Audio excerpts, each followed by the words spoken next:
자, 그동안 이제 몇 주를 쉬었는데 오늘 누가복음 9장부터 시작하겠습니다. 누가복음 9장.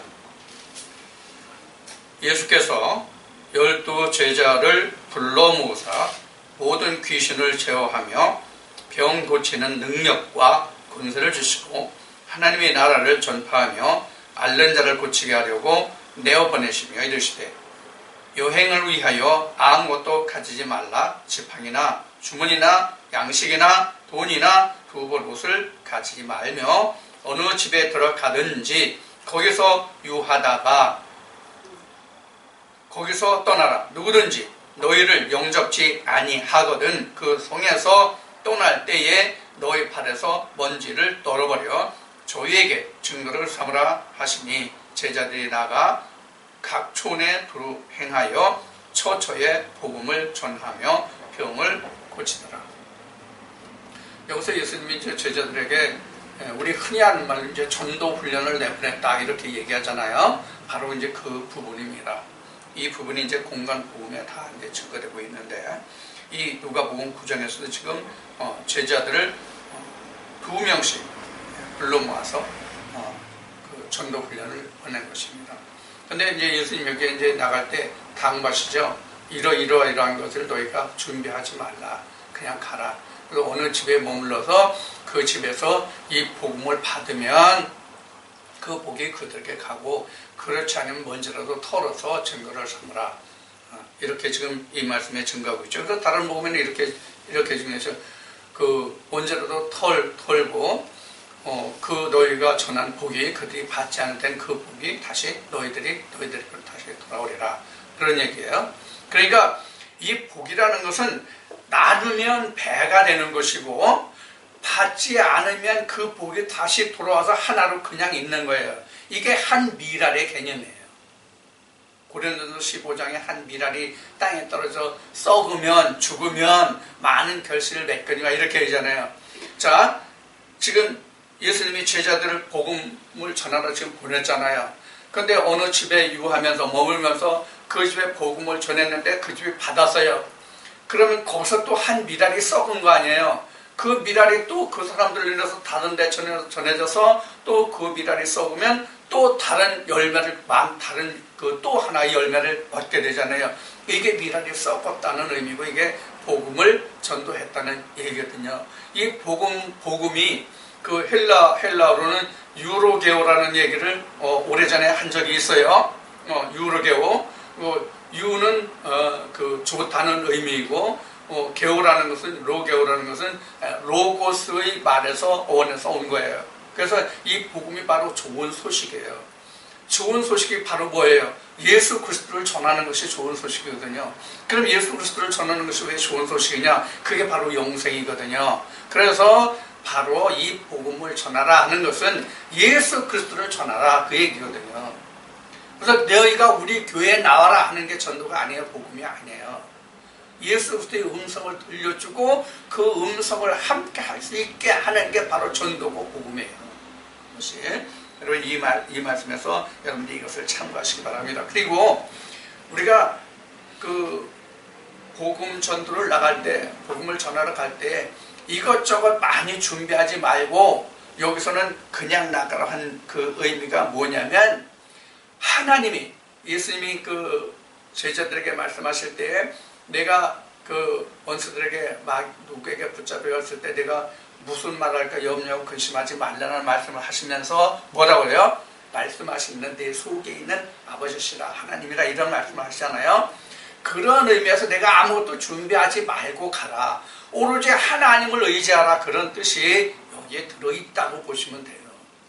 근데 우리는 세상으로 많은 지식을 공부하고 배우고 습득하고 성경을 보고 또 우리 앞대 선대들은 어떻게 했는지 그 많은 책들을 보고 그렇게 해서 내가 복음을 전하려고 그러거든요. 이거 필요 없다는 얘기예요. 이 말씀에서는 지금 아무것도 내가 준비하지 말라. 바로 그런 의미예요. 하나님이 내 속에서 말하게 하라. 이런 뜻과 같다 이런 얘기예요.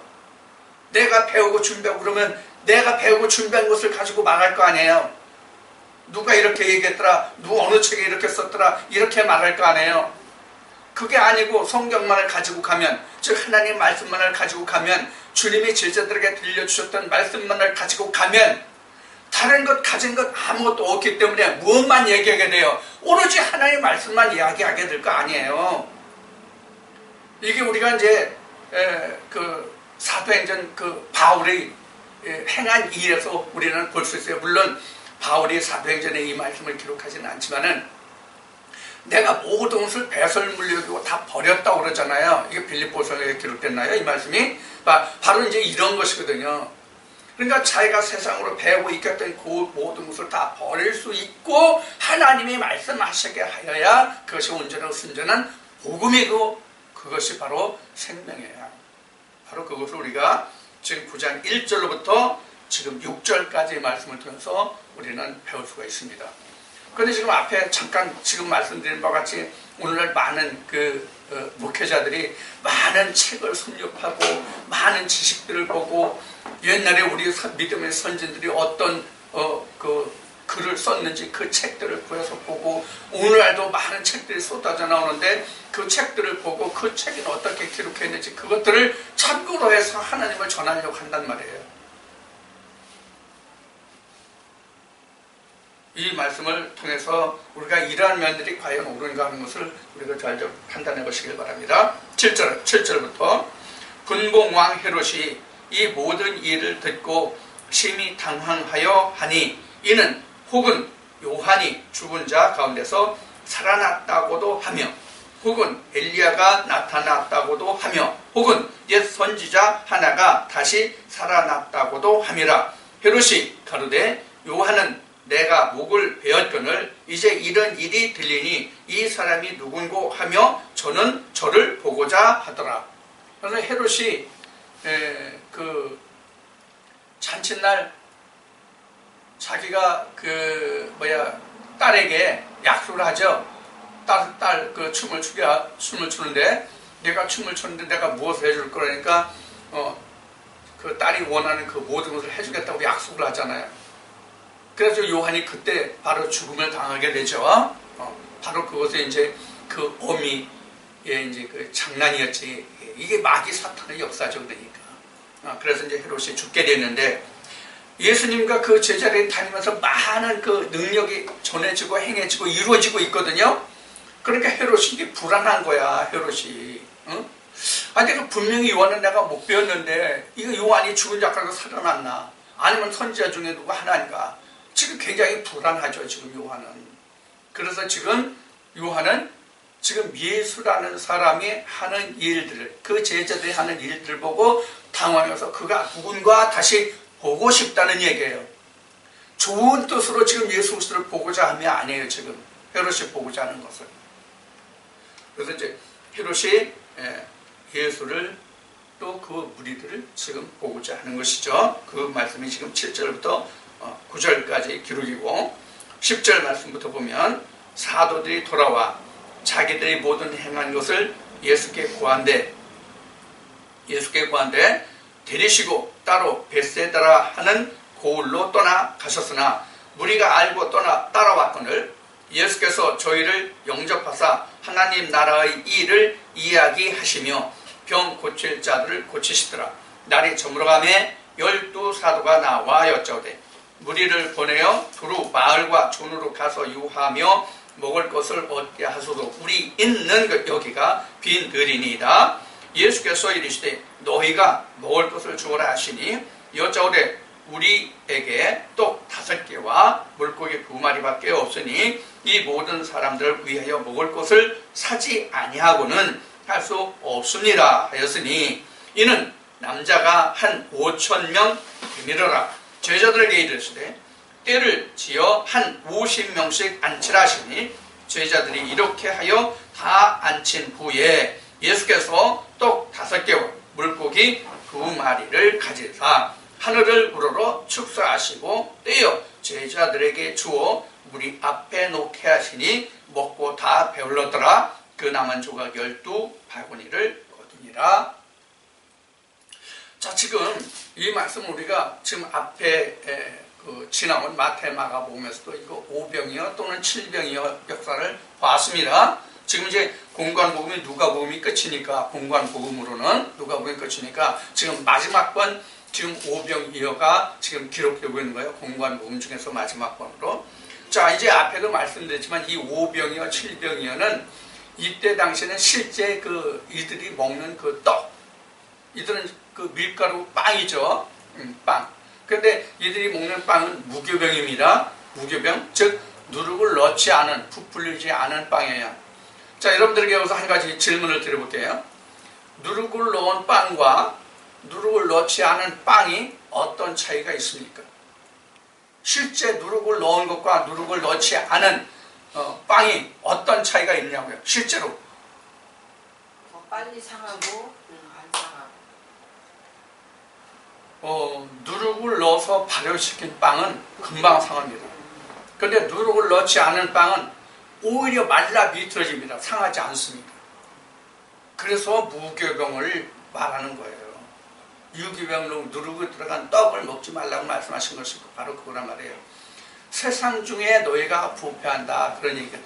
실제로 부패하는 게 육신이 부패하는 게 아니라 사람이 마음이 부패한다, 그런 뜻이거든요.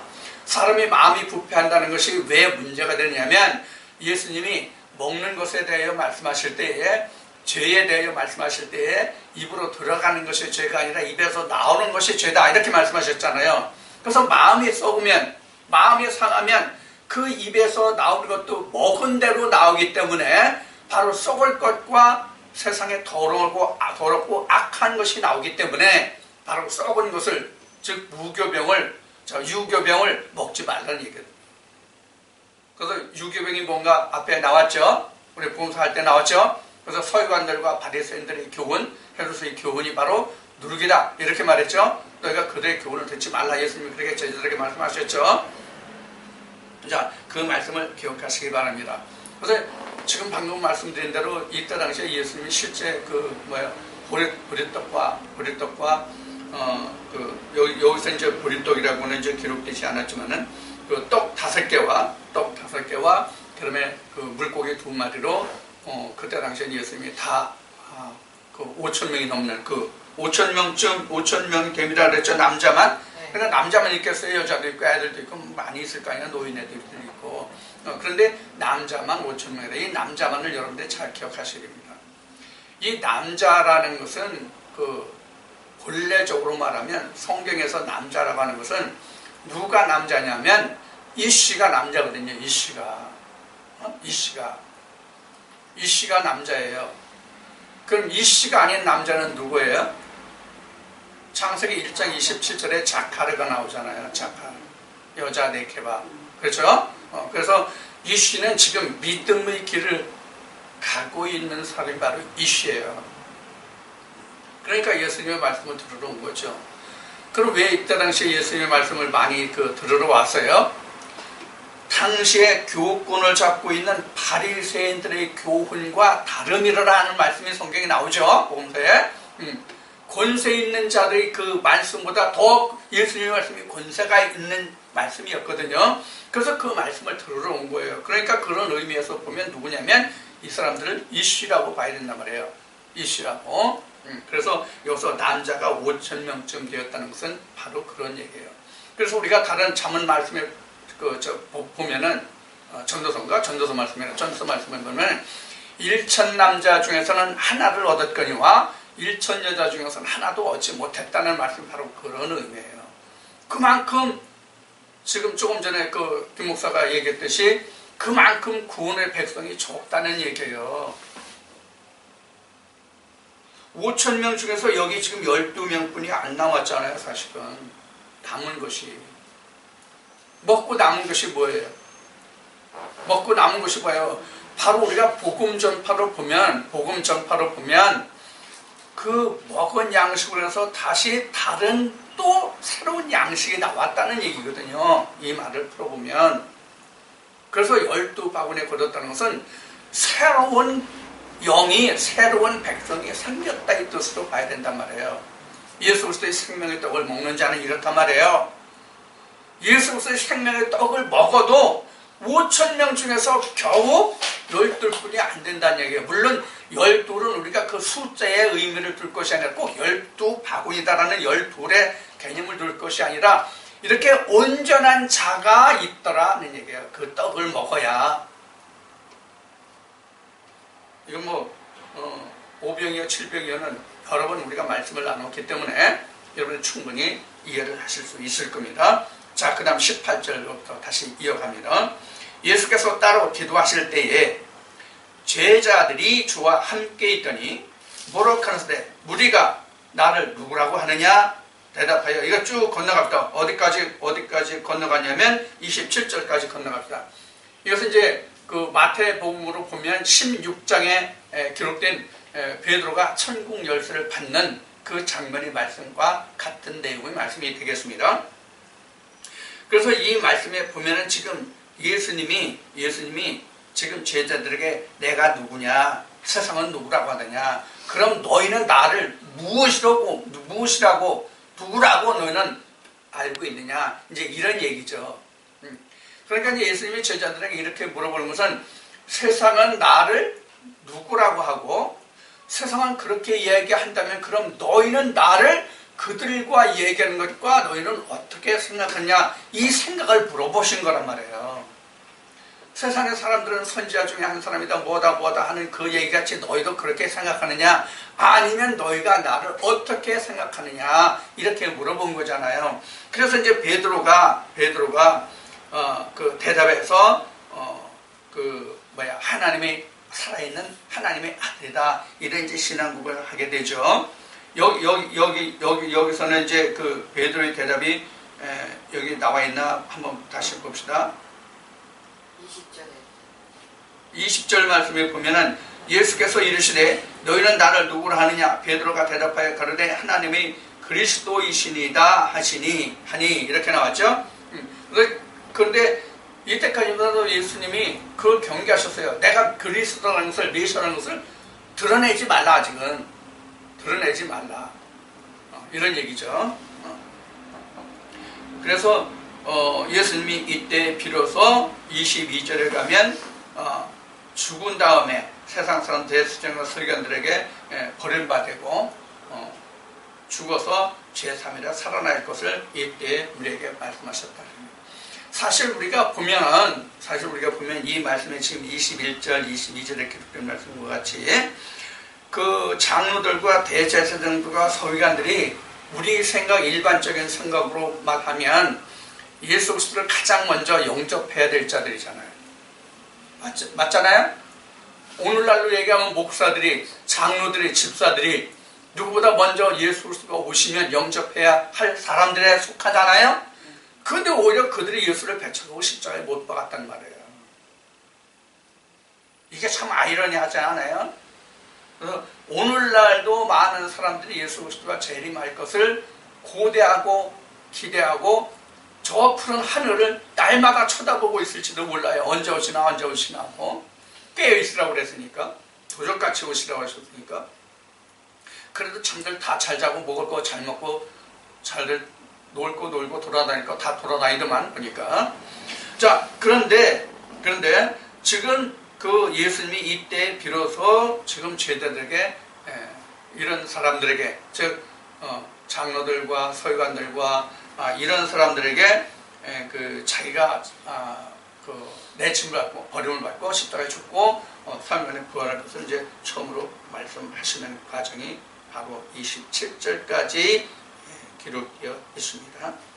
자, 이런 일이 있고 28절에 이런 일이 있고 이 말씀을 하신 후 8일쯤 되어 예수께서 베드로와 요한과 야고보를 데리고 기도하시러 산에 올라가사 기도하실 때에, 자, 이 말씀이 어디까지냐면 이 말씀이 36절까지네요. 이게 이제 변화산에 올라간 거잖아요. 변화산이라고 얘기하는 거잖아요. 우리 마태 마가에서 봤어요. 그러면 변화산에서 누가 누구와 더불어 함께 말하는 것을 함께한 그 베드로와 야고보가 보았습니까? 누가 누구와 더불어 얘기하는 것을, 예수님이 모세와 엘리야와 함께 더불어 말하고 있는 것을 보았죠. 실체입니까? 이상입니까? 이상 중에 본 거예요. 실체가 아니에요. 자, 그러면 지금 베드로와 야고보와 요한이 봤을 때에 예수님이 엘리야와 모세와 함께 더불어 말하는데 어디서 말해요? 그 광경이? 구름 속에 말하죠. 그런데 그 말할 때 보니까 지금 엘리야와 모세는 떠나가고 예수만 남았어요. 그게 바로 변화산에서 일어났던 일이잖아요. 그러면은 지금 이 변화산에서 일어났던 일을 다른 말씀에서 증거하면 이게 어떤 말씀과 같아요? 이 말씀은 어떤 말씀과 같습니까? 마태복음 11장. 오케이. 맞습니다. 감사합니다. 마태복음 11장 12절 13절 모든 선지자와 모든 율법과 선지자는 요한까지다. 그러니까 모세와 엘리야는 떠나가고 누구만 남아요? 예수만 남아요. 그러니까 이때에 지금 제자들이 비로소 요단강을 건넌 거예요. 이때 비로소 요단강을 건넌 거예요. 영적 요단강이에요. 실제로 요단강이 아니라 영적 요단강이에요. 이거는 지금 예수만 남잖아요. 이게 율법의 마침이란 말이에요. 자, 우리가 그림 이거 상당히 많이 그렸던 그림이고 아는 얘기예요. 자, 요게 여기가 지금 요단강이잖아요. 여기 요단강, 여기는 홍해예요. 자, 그러면 여기가 이제 광야가 되는데 광야가 무슨 의미예요? 광야가 오늘날은 교회잖아요. 오늘날은 교회인데 여기서 광야에서 이스라엘 백성들이 하는 게 뭐예요? 율법을 수여받는 거잖아요. 이스라엘 백성들이.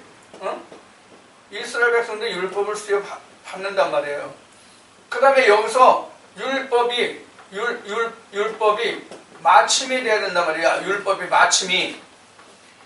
마침이 돼야 어딜 건너가요? 요단을 건너간단 말이에요. 요단을 건너간다는 얘기는 바로 뭐예요? 법궤가 율법을 마쳐서 법궤가 건너갔듯이 누가 건너주는 거예요? 예수가 건네주는 거거든요. 예수가 건네줘요.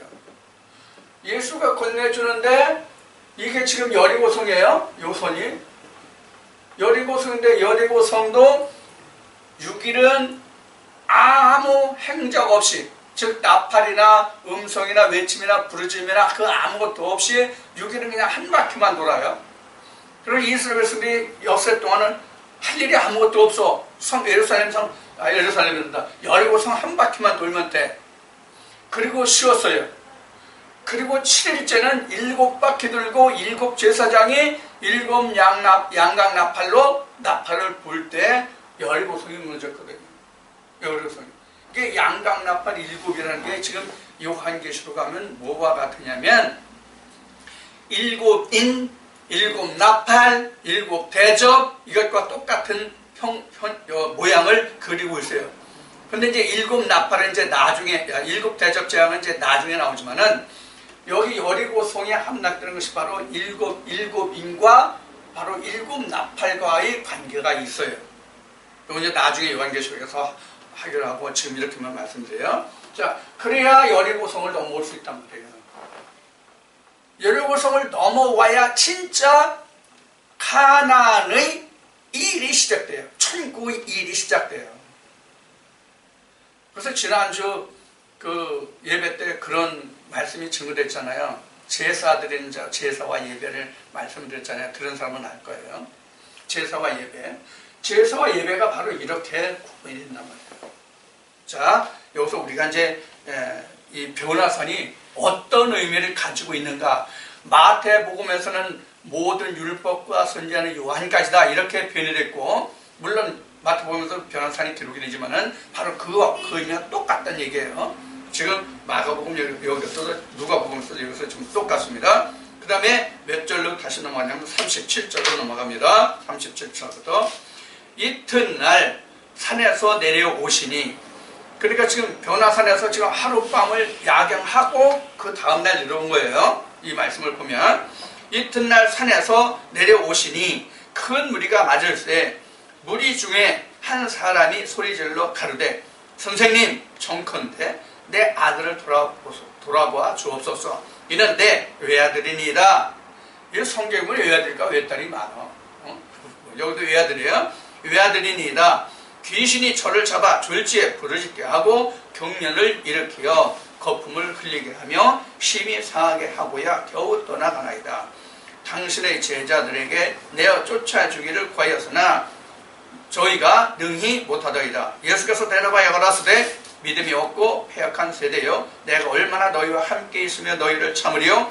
내 아들을 이리로 데리고 오라 하시니 올 때에 귀신이 거꾸로 들이고 심한 경련을 일으키게 하는지라. 예수께서 더러운 귀신을 꾸짖으시고 아이를 낫게 하사 그 아비에게 돌려주시니 사람들이 다 하나님의 위엄을 놀라니라. 하나님의 권위에 놀랐다, 그런 얘기죠. 그 위엄에 놀랐다는 얘기는, 자, 지금 귀신 들려가지고 지금 우리 흔히 하는 말로 계급품을 무는 자죠, 이 자가. 그런데 예수님 앞에 예수님이 이제 데려오라 그러죠. 예수님 앞에 오는데 이미 심히 경련을 일으키죠. 무엇 때문에 그럴까요? 이거 서로 대적하기 때문인 거예요. 서로 대적이 되기 때문에 계급품을 물 수뿐이 없어요. 자, 우리가 세상 중에서 쉽게 예를 들어서 우리가 말을 해본다면, 이 말씀을 좀 예를 들어서 생각해 본다면, 어떤 사람이 그 상대방에 대해서 굉장히 지금 악심을 품고 있어요. 악심을 품고 있는데 내가 이거 만나기만 하면 내가 흔히 할 말로 애들 말로 하면 주먹 딱 심어서 쫙 하면서 죽어, 이런 형식과 같이 아주 그렇게 속에서 부글부글 끓어올라. 어떤 사람이 내가 이거 아주 만나기만 하면 나 이 자식 아주 그냥 나 죽인다 살린다 막 이러는 거야. 근데 마침 나타났어. 그럼 어떻게 돼요? 진짜 계급품을 물죠. 바로 이런 상태라고 생각하시면 돼요. 마귀 들린 사람이 왜 그럼 예수님 앞에 올 때 계급품을 잃어요? 안 나가려고 그런 거지. 물론 몸부림치는 거지, 안 나가려고. 이미 사람은 몰라도 귀신은 이미 저가 누군지 알잖아요. 우리가 앞에 성경에서 본 바와 같이 사람은 예수 그리스도의 실체를 모르는데 귀신은 알아요, 몰라요? 알아요. 그래서 귀신이 이러잖아요. 당신 나와 무슨 상관이 있나이까? 이렇게 말하잖아요, 귀신이. 당신은 하나님의 아들이라고 귀신이 증거하잖아요. 사람은 모르는데, 서기관들과 바리새인들과 제사장들은 모르는데 귀신이 당신은 하나님의 아들이라고 말한다고. 그러니까 이 귀신 들린 자가 예수님 앞에 올 때 이미 알잖아, 귀신이. 아, 저는 하나님의 아들이라는 걸 알잖아. 그러니까 저기 가면 내가 살지 못하고 죽을 텐데, 내가 쫓길 텐데 하는 뭐가 있어요? 두려움이 있잖아요. 안 나가려고 몸부림치잖아요. 그러니까 쓰러지고 넘어지는 거예요. 무엇 때문에 그래요? 자기가 가진 지식 때문에. 계급품을 물죠, 진짜. 그 상태를 생각하시면 됩니다. 이게 실제 귀신 아니에요. 실제 귀신 아니에요. 하나님은 말씀이시기 때문에 말씀과 말씀의 대적이란 말이에요. 방금 전에도 여러분들 그 바리새인과 헤롯의 누룩을 조심하라, 이 말씀을 드렸죠. 오병이어 때문에 그 말씀을 드렸잖아요. 바로 이거예요. 하나님은 말씀으로 천지 만물을 창조하셨단 말이에요. 천지 만물을 창조하셨는데 하나님의 말씀이 아닌 다른 말씀이 하나님 앞에 오면 지가 쉬운 말, 세상 좀 속된 말이긴 하지만 지가 쪽을 쓰냐고.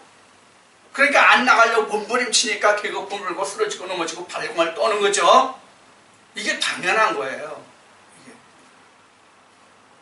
바로 그런 상태라고 보시면 됩니다. 그 다음에 그 43절 중간부터 저희가 다 그 행하시는 모든 일을 기이 여길 때 예수께서 제자들에게 이르시되 이 말을 너희 귀에 담아두라. 인자가 장차 사람들의 손에 넘기우리라 하시되 저희가 이 말씀을 알지 못하였나니 이는 저희로 깨닫지 못하게 숨김이 되었습니다. 또 저희는 이 말씀을 묻기도 두려워하더라.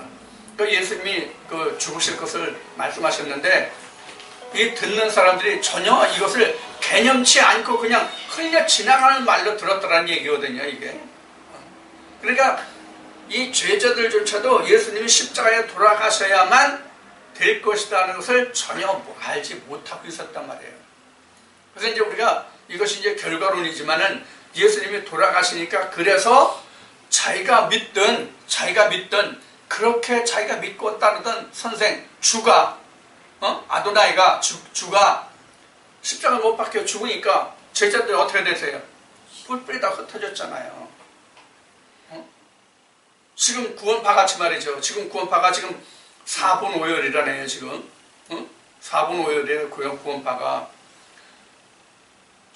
이제 크게 보면 이제 두 파인데 한 파는 돈을 제대로 확보해서 그 기업을 돈으로 다시 뭉치게 하는 것, 이게 이제 한 무리고, 다른 한 무리는 돈 필요 없다, 순수한 믿음으로 뭉치자 하는 무리가 있고, 이렇게 된 것 같아요. 지금 드러난 것을 보면. 그런데 이제 물질을 놓고 본 사람은 서로가 자기 것이다, 김혜경은 김혜경의 것이다, 구원파에서는 구원파의 것이다, 이렇게 찢고 나누는 거예요. 바로 지금 여기에서 이 말씀에서 지금 우리가 들여다볼 수 있는 게 바로 그런 거예요. 지금 다른 게 아니에요. 지금 우리가 구원파 얘기할 때가 아니란 말이에요. 사실을 따지고 보면 우리 지금 현재 지금 구원파가 아닌 기독교 침례회인가? 그 구원파가요? 기독교 침례회가 아닌 다른 교단에도 똑같은 일이 벌어지고 있다고 생각하시면 돼요. 그래서 지금 이 말씀과 같이 지금 하나님이, 즉 예수 그리스도가 숨겨져 있기 때문에 지금 이런 일들이 일어나는 거예요. 드러나 있다면 감히 두려워서 그 짓거리를 할 수 있겠어요? 못하죠. 자, 그 정도만 얘기하고 46절로 갑니다. 제자 중에서 누가 크냐 하는 변론이 일어나니 예수께서 그 마음에 변론하는 것을 아시고 어린아이 하나를 데려다가 자기 곁에 세우시고 저에게 이르시되 누구든지 내 이름으로 이런 아이를 영접하면 곧 나를 영접하며 또 누구든지 나를 영접하면 곧 나 보내신 이를 영접함이라. 너희는 모든 사람들 중에 가장 작은 그이가 큰 자니라. 자, 이것은 이제 좀 말씀이 깊이가 있는 말씀인데, 이 말씀을 우리가 강해하는 형식으로 우리가 지금 복음서를 보는 게 아니기 때문에 이걸 강해 형식으로 하면 다르가 아무것도 못해. 그러니까 이것을 그냥 가장 기본적인 것만 살펴보고 넘어가자고요. 지금 여기서 그 어린아이라고 하는 것은 사도행전에 가서 나오죠. 사도행전 말씀에 가면 나오지만은 지극히 어린 소자가 곧 예수 그리스도예요. 예수 그리스도예요. 그런데 여기서는 지금 예수님이 내가 이렇게 어린 자다라고 얘기하는 것이 아니라 지금 실제 어린아이를 데려다가 말씀하시는 거예요. 문복이죠, 예를 들어서. 그럼 예수 그리스도가 왜 어린아이, 소자 이렇게 표현이 되느냐면, 여러분들 마태복음 말씀인가 보면은 겨자씨 나오죠. 겨자씨. 믿음이 겨자씨만한 믿음이 있으면 겨자씨 나오죠. 근데 그 겨자씨가 씨 중에서 가장 작은 것이로되 그 겨자씨가 자라서 이렇게 나무가 되면 숲이 되면 거기에 새들도 깃드느니라, 이런 말씀이 있죠. 그 씨가 실제 겨자씨를 말할까요? 하나님의 말씀 누가복음 8장 11절에 이거 앞에 지나갔지만은 누가복음 8장 10절에 하나님 말씀 그 씨를 얘기하는 거란 말이에요. 겨자씨를 빌어서 하나님의 말씀의 씨를 얘기하는 것이거든요. 그럼 겨자씨는 실제 우리가 눈으로 보이잖아요. 세상에 있는 것이기 때문에.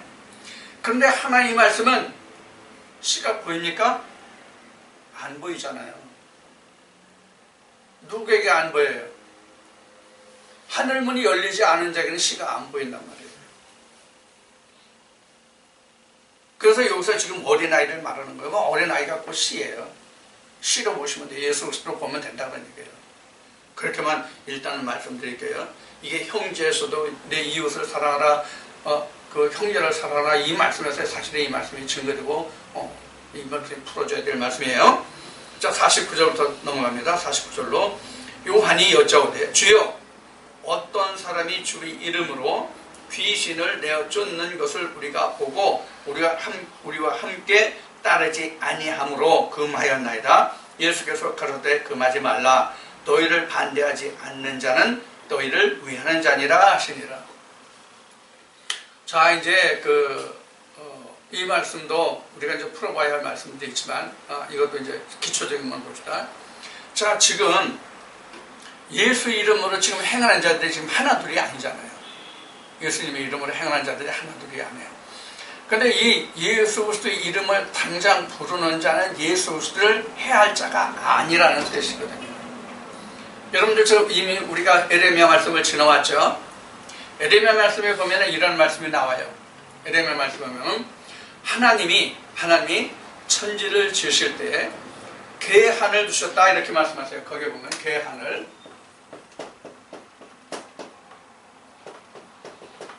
이렇게 쓰나 한자가 계한을 두셨다, 한계를 두셨다 이 얘기거든요. 그래서 바다, 모래, 땅, 우리가 세상을 보면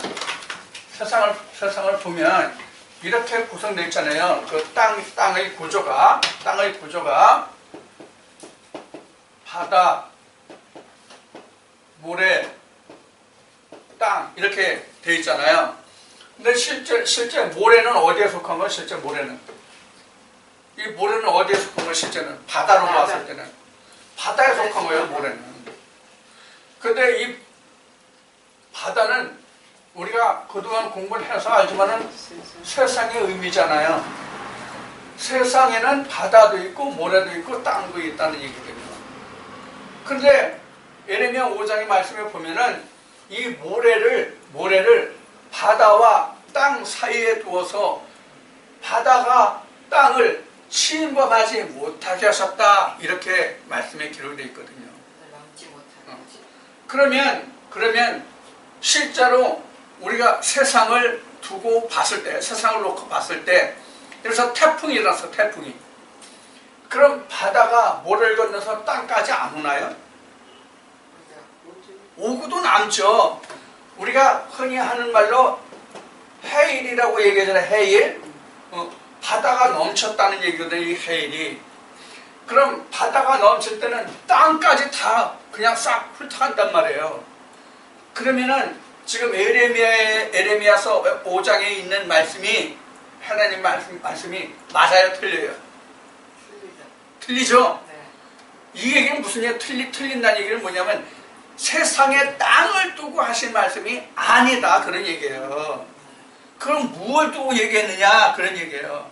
무엇을 두고 얘기했냐 이 말씀을 다시 에레미야서를 다시 회상하면서 이 말씀을 다시 들려드리면 땅은 하늘이에요. 모래는 세상이에요.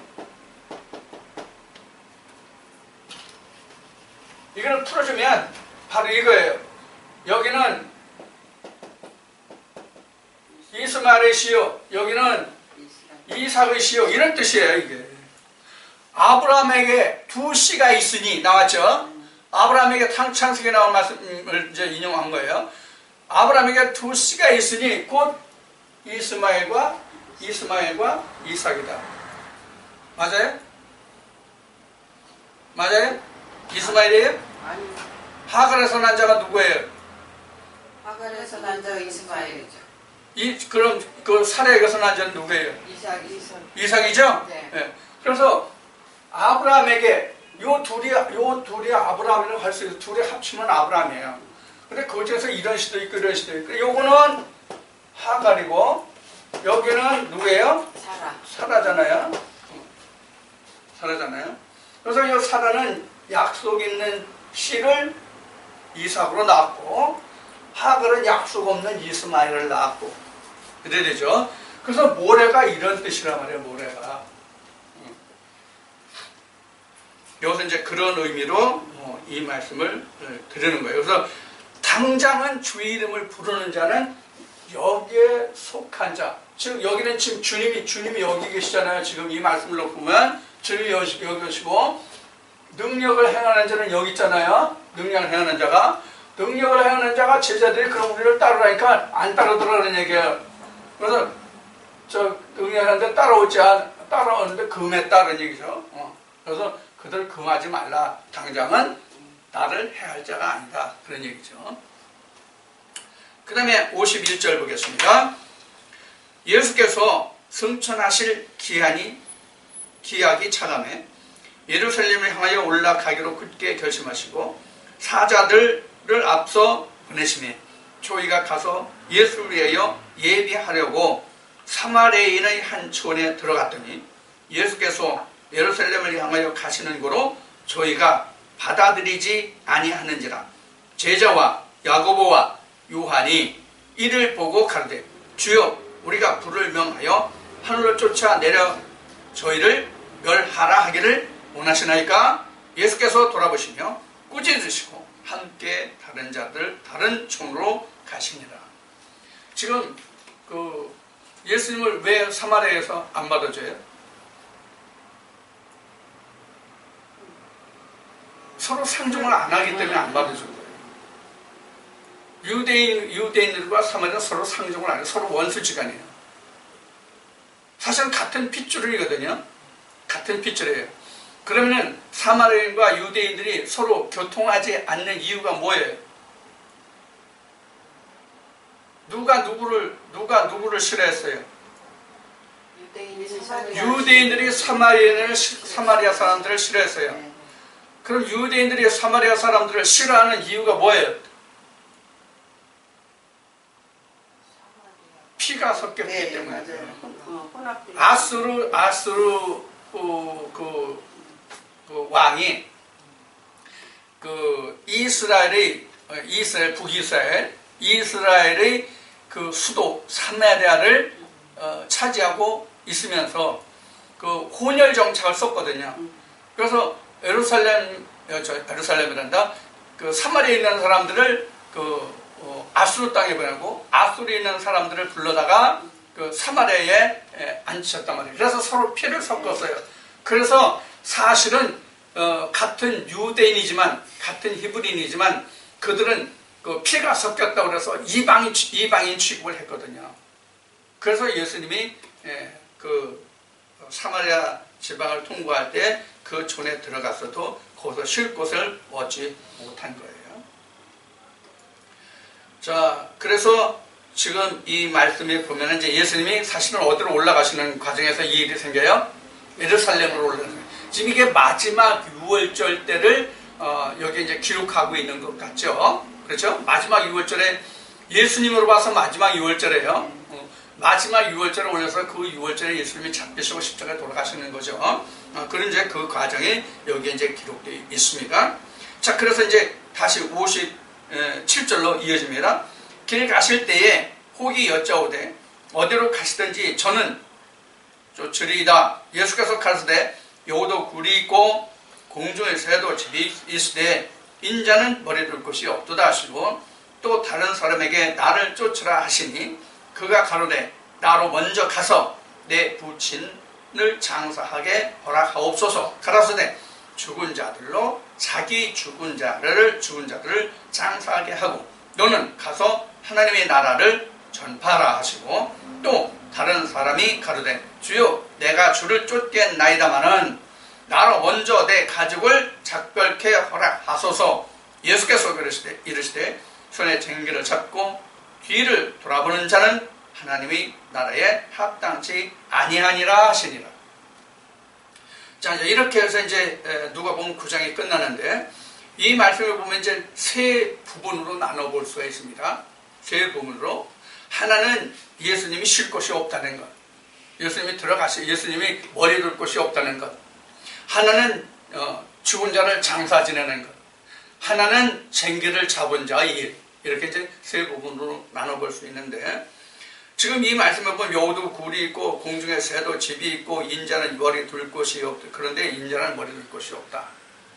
자, 여기서 이제 여우는 실제 이제 짐승이나 이 새들을 두고 하신 말씀이에요. 세상에 보잘것없는 그런 것들도 집이 있는데 예수님은 사실 이 세상의 만왕의 왕으로 오셨잖아요. 그런데도 불구하고 예수를 영접하는 자가 없더라는 얘기예요. 그래서 인자는 머리 둘 곳이 없다는 얘기예요. 인자는 머리 둘 곳이 없다. 그런 얘기입니다. 자, 이제 인자가 머리 둘 곳이 없을 정도로 세상이 참 혼탁한 거죠.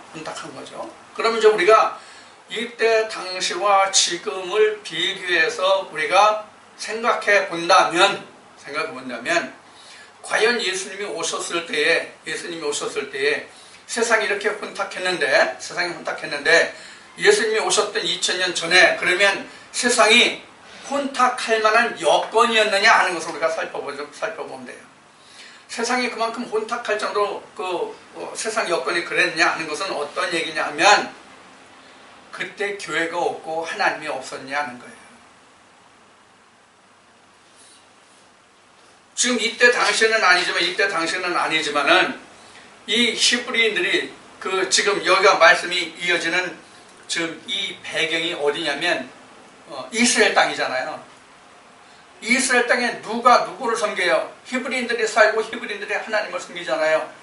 물론 정치는 힘으로 장악하기는 누가 장악하고 있냐면 로마가 정권을 잡고 있어요. 그러나 그 백성의 대부분은 히브리인들이란 말이에요. 그럼 히브리인들의 근원이 뭐예요? 히브리인들의 근원이 하나님이에요. 히브리인들의 근원은 하나님이란 말이에요. 그 근원이 하나님이기 때문에 히브리인들은 항상 하나님 앞에 나가는 자들이란 말이에요. 물론 이제 로마서에 가면은 표면적 유대인과 이면적 유대인과 표면적 할례와 이면적 할례를 말하고 있긴 하지만 어쨌든 표면적이든 이면적이 아니고 표면적이라도 이들은 하나님의 성으로 부르는 자들이에요. 하나님의 성을 부르는 자들인데도 불구하고 하나님의 형체로 온 하나님의 실제 형체로 육체를 입고 온 예수 그리스도가 그들에게 들어갈 자리가 없었다는 것은 참으로 안타깝고 아이러니한 일이잖아요. 자, 그럼 이때 상당히 교회가 흥황하고 있다고 봐야 되거든요. 물론 더 흥황한 시대는 이제 조금 뒤에 말씀에서 이제 우리가 로마서나 사도행전에서 이제 증거되겠고, 우리가 시대적인 역사를 보면은 로마가 기독교를 국교로 정하게 되는 그때가 사실은 이 기독교가 흥황하는 때예요. 그럼 그때 당시에 로마가 기독교를 국교로 받아들였던 것이 자기네들이 진짜 하나님을 섬겨가지고 그랬을까요? 아니에요. 자기네들이 히브리인들과 그 모든 잡족들을 다스리기에 통치하기 편하기 때문에 기독교를 국교로 삼아서 그래서 그때 당시에 수많은 이교도들이 기독교 안으로 쏟아져 들어왔어요. 이게 바로 뭐예요? 그래서 어떻게 된 거예요? 기독교가 완전히 더 지저분해지고 그냥 흙탕물이 더 됐다고 보면 옳아요, 이것이. 자, 이게 오늘날 우리 이제 현재 그런 교계를 돌아보자고요. 그런 바탕에서 우리가 교계를 돌아보자고요. 자, 우리가 이제 이 말씀 전에 말씀을 시작하기 전에 우리가 잠깐 나눴던 얘기 같이 이 세상이 지금 바로 그런 혼탁한 시대예요. 이 가장 혼탁한 것이 지금 어디에 들어왔냐면 지금 WCC, 그 다음에 NCCK라고 그러나 뭐라나 KNCC라고 그러나 뭐라고 그러나 나 그 이름 자꾸 까먹는데 지금 종교 통합 운동을 하고 있는 그들의 무리예요. 그들을 바로 WCC 또는 KNCC라거나 KCC라거나 뭐 그런 단체들이에요. 제가 확실한 이름을 몰라서 미안합니다만, 자, 이제 이런 무리들이 바로 로마 치정하여서 로마 정치하여서 모든 종교들이 기독교로 휩쓸려 들어왔던 것과 똑같은 시대란 말이에요. 지금 이 시대. 그러면 지금 이 시대가 어떤 시대란 얘기예요? 세상 끝이 가까웠다는 얘기예요. 그러니까 우리가 지금 이 말씀을 듣고 있는 거예요. 하나님이 때가 똑같은 거예요. 세상이 혼탁하기 때문에.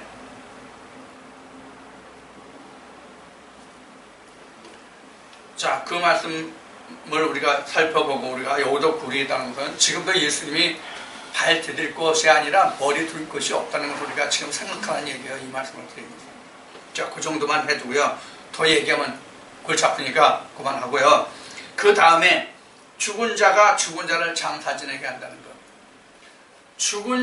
이 말씀에 보면은, 이 말씀의 59절 보면 또 다른 사람에게 나를 쫓으라 하시니 그가 가로되 나로 먼저 가서 내 부친을 장사하게 허락하옵소서. 60절에 가라사대 죽은 자들로 자기 죽은 자들을 장사하게 하고 이렇게 해서요. 자, 여기서 60절에서 지금 앞에 죽은 자들로 그 다음에 죽은 자를 어떤 사람이 실제로 죽은 자입니까? 영이 없는 아니, 이 말씀 중에서 앞에 죽은 자들로 자기 죽은 자를 장사하게 하라 해서 이 앞에 있는 죽은 자와 뒤에 있는 죽은 자가 있는데 누가 진짜 죽은 자예요? 실제로 목숨이 죽은 자가 누구냐고. 무슨 말인지 몰라요? 아니 죽은 자를 장사로 가려고 하는 사람. 앞에 있는 자가 실제 죽은 자예요? 뒤에 있는 자가 실제 죽은 자예요? 뒤에 있는 자가. 뒤에 있는 사람이 실제 죽은 자예요? 네. 뒤에 나오는 죽은 자는 실제로 목숨이 다해서 죽은 자요. 앞에 죽은 자는, 예수님이 말씀하신 앞에 죽은 자는 하나님이 영영 없는 자예요. 그러니까 세상에서 죽은 사람들은 세상에 있는 사람들이 장사하게 하고 그런 얘기예요. 그래서 너는 나를 따르라. 너는 나를 따르라. 나를 따르라는 것도 이건 저 복음을 배워서 나라를 하나님의 나라를 전파하니까 복음 전파죠. 그러니까 나를 따르라와 마찬가지 말씀이 되는 거죠. 복음 전파가 주님의 말씀을 따르는 것이니까. 왜 복음을 전파하라가 예수님을 따르는 것이냐 하면은 말씀에 이런 말씀이 나오죠. 온 유대와 사마리아 땅끝까지서 내 증인이 되라 이렇게 말씀하시죠. 이게 복음의 전파거든요. 그러니까 예수님을 따르는 그 말씀이 되는 거예요. 자, 그래서 죽은 자들, 즉 세상 사람들이 그냥 죽으면 그 사람들에게 장사하게 하고 하나님의 일을 하는 사람은 그냥 하나님의 일을 하라 그런 얘기예요. 자, 그 뒤에는 손에 쟁기를 잡고 뒤를 돌아보는 것이 하나님의 나라에 합당치 않다고 해요. 손에 쟁기가 뭡니까? 손에 쟁기가 뭘 의미하는 거예요? 일하는 중에 아니, 손에 쟁기가 뭘 의미하냐고. 바꿔는 거잖아. 아니, 쟁기가 물론 밭을 가는데 네. 그 쟁기가 무엇을 의미하냐고요. 무엇이 쟁기가 되냐고. 그러니까 하나님의 말씀이 쟁기가 되는 거예요. 그럼 이 쟁기를 끄는 게 뭐예요? 소죠? 네. 네. 그래서 아론이 금송아지를 만든 게 우상이에요. 하나님의 말씀이 아닌 거란 말이에요. 그래서 송아지는 소는 밭을 갈아야 되는데 금송아지는 밭을 못 갈잖아요. 그래서 우상인 거예요. 밭을 갈지 못하는 것은 다 우상이에요. 그래서 금송아지예요. 이게 무슨 얘기냐면 이런 얘기예요. 하나님의 말씀을 전하고 증거한다 할지라도 실제 그 신앙을 갈아엎어서 묵은 땅을 갈아엎어서 새 땅에 되게 하고 거기에 하나님의 씨를 뿌리게 하는 능력이 없으면 그것이 바로 우상이라고 그런 얘기예요. 금송아지다 그런 얘기예요. 말씀은 금 같잖아요. 하나님의 말씀이니까 다 금이잖아요. 그런데 밭을 못 간단 말이에요. 그럼 금송아지다 그런 얘기예요. 그래서 지금 하나님의 말씀을 잡고 지금 쟁기질을 해. 그럼 쟁기질해서 흙을 뒤집어 엎으면 이게 뭘 상징하는 거예요? 밭을 갈아엎는다는 것은 뭘 상징하는 거예요? 회개예요, 회개. 호세아 10장에 나오죠? 묵은 땅을 기경하라. 묵은 땅이 뭐예요? 율법으로 다져진 거. 조상들의 유전율법으로 다져진 거. 자기 생각과 자기 뜻대로 행하던 거. 그런 거 다 버려라 그런 얘기예요. 그게 묵은 땅을 기경하라예요. 묵은 땅이 어디 땅이 너무 넘쳐 남아 돌아서 땅을 묵혀놔가지고 묵은 땅을 기경하는 얘기가 아니란 말이에요. 우리 마음을 얘기하는 거는 우리 마음을. 즉 옛사람의 땅을, 옛사람의 마음을 새 사람, 예수로서의 새로운 마음으로 바꿔라. 그게 바로 쟁기질이에요. 여러분들 쟁기질 열심히 하시기 바랍니다. 쟁기질 열심히 하지 않으면 안 돼요. 자, 그래서 여기에서 지금 쟁기를 잡았다는 것은 어느 장소에, 그러니까 어느 장소라기보다 이렇게 얘기합시다. 누구의 밭을 쟁기질을 해야 됩니까? 내 밭을 해야지. 내 밭을 갈아야 돼요? 네. 그럼 내 밭을 먼저 갈아야 된다는 것을 마태복음 5장에서 7장까지 산상순을 보면 뭘 얘기합니까? 이 쟁기질이. 심령이 가난한 자. 심령이 가난한 자가 아니고 내 눈에 있는 들보를 먼저 빼라. 이게 바로 쟁기질이에요. 남의 눈에 있는 티끌 보지 말고 내 눈에 있는 들보를 보아라. 이게 바로 쟁기질이란 말이에요. 그래서 하나님의 말씀으로 자기 마음을 쟁기질해 보지 않으면 자기를 몰라. 그래서 하나님의 말씀으로 자기 마음을 쟁기질 해봐야만 하나님 안에서 자기를 발견하는 거예요. 그래서 성경은 자기 자신을 발견하는 책이에요. 아멘. 자, 이렇게 해서 이제 누가복음 9장까지를 마쳤습니다. 지금 누가복음 9장에서 질문 있습니까? 자, 마칩시다. 그러면 쉬었다 합시다.